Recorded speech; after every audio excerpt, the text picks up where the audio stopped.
The Labor government's first budget has delivered some initial steps towards gender equality, investing in areas like early childhood care and paid parental leave. Joining us with more analysis live now is Helen McCabe, the founder and managing director of Future Women. Helen, really appreciate your time. Thank you. Let's start at the beginning here. Why do we actually need to put a gender lens on the budget? Why is it necessary to have a women's budget statement? What's the point? Excellent question, Ash. And I've just had a bit of contact in the last couple of days with the Women's Minister, Katie Gallagher, who was saying that she keeps getting asked that question everywhere she goes, which in my world does elicit smiles. The reason is that women are paid less. They are, despite being more educated, they are more likely to be victims of family violence. They are more likely to tip into homelessness. They are more likely to have no savings in their superannuation. They are more likely to be on welfare when they're in their old age. We are still living in an incredibly unequal country, and there are many areas that are still frustrating to women in this country. We're a long way from equality. I will note, however, that we do have more women in the parliament, which is quite a big step forward. So there are some steps forward to celebrate, but there are still some significant structural issues to tackle. And anyone who has been in this space and talking about this in the last few days is feeling slightly frustrated that this question continues to be raised. Let's just break down a few of those issues you raised there. As you point out, we know that a lot of women are lowly paid. They make up the majority of the workforce in several low-paid sectors. I'm thinking teaching and nursing, caring sectors. Did this budget go very far in terms of trying to better compensate these workers? Do you expect the government will be making further moves to lift women's wages next year? What needs to happen there? Yeah, look, I think that's an excellent question. And again, I've been deep in this for a couple of days now. And the common phrase is that it's a good first step. I'm a little bit reluctant to use that because I sort of feel like the government has gone a long way. They have done quite a lot. There is some significant reform in this budget, and they should be commended for it. I think one of the things you do with governments, and this is regardless of their colour, is you go, oh yeah, not too bad, when they've actually gone some way to doing quite a lot. But they are only 6 months old. So they acknowledge that this is their first shot at it. Katie Gallagher, I heard a few minutes ago, say she acknowledges it's been mostly positive, but she's already hearing areas that they could improve on, and has committed to doing so.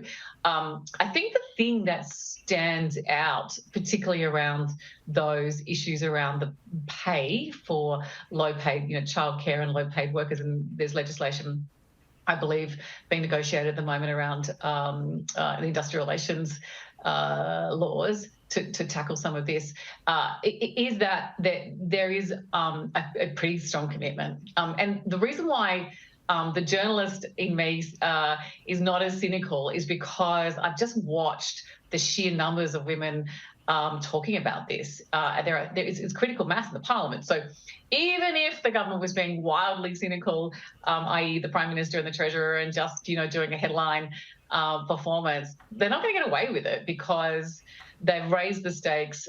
They've talked about it a lot. They are applying a gender lens to the Women's Economic Statement, but it's hoped that will then be extended across the entire budget process. So I think they have gone a long way in their first 6 months.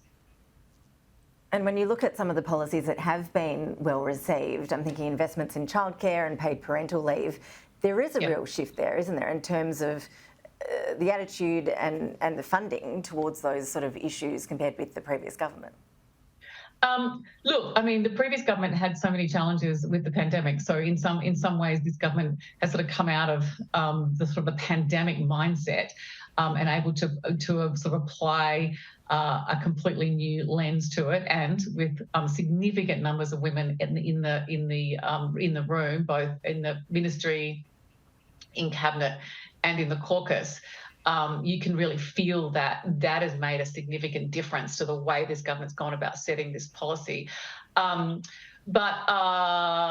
I recognise that there is a serious tension point between inflationary measures and the desire of many in the women's space to do a lot more for the carers, for the women at the base level of the economy, doing a lot of the heavy lifting, and did so all through COVID. And that is a conversation that has really been amplified in the last couple of days. There are a lot of people in this space talking about that particular challenge and acknowledging that the government has a tricky scenario ahead of it in taking care of the women who are the childcare workers. Comes to mind because we need more childcare workers. We've got great childcare policies, but we don't have childcare workers. But also in aged care and all of the other industries that we know about, that we rely on as a country. You also mentioned violence against women. We know that the government's pledging to end violence against women within a generation. It's an ambitious goal, no doubt about it. We have seen various lobby groups working in this space suggesting that funding this budget has fallen short on that front. As a journalist, like me, you've seen plenty of lofty goals over the years: ending child poverty, ending homelessness. Now we want to end violence against women, and they are great goals. We'd all like to back them in. But we need to see the dollars to do that, don't we?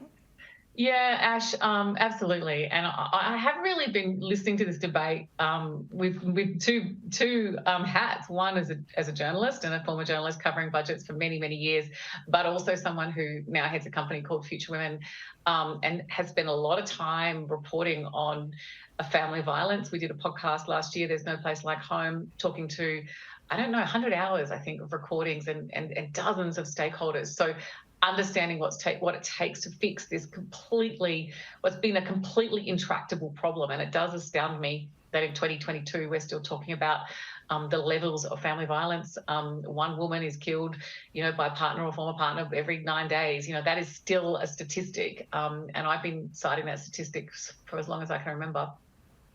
So to cut to your question, yes, the sector acknowledges that there is billions of dollars needed. There are not billions of dollars in this, but I'm not an expert, but I will say the experts are saying, again, it's in the right direction. There is some housing included in the announcement on Tuesday night, sustainable housing. That is fundamental to women fleeing domestic violence situations, that they have to have somewhere to be able to go in that circumstance. All very well leaving, but if you leave and you've got nowhere to go that's permanent, then the chances of you going back is quite high.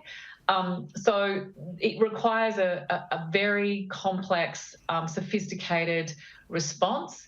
And again, I'll echo what the sector's saying, is that it is moving in the right direction. And we'll have to hold the government to account to find that money, I guess, at the first available opportunity. Helen, you mentioned Future Women. I see that you were awarded almost $9 million in the budget. What are you going to do with it?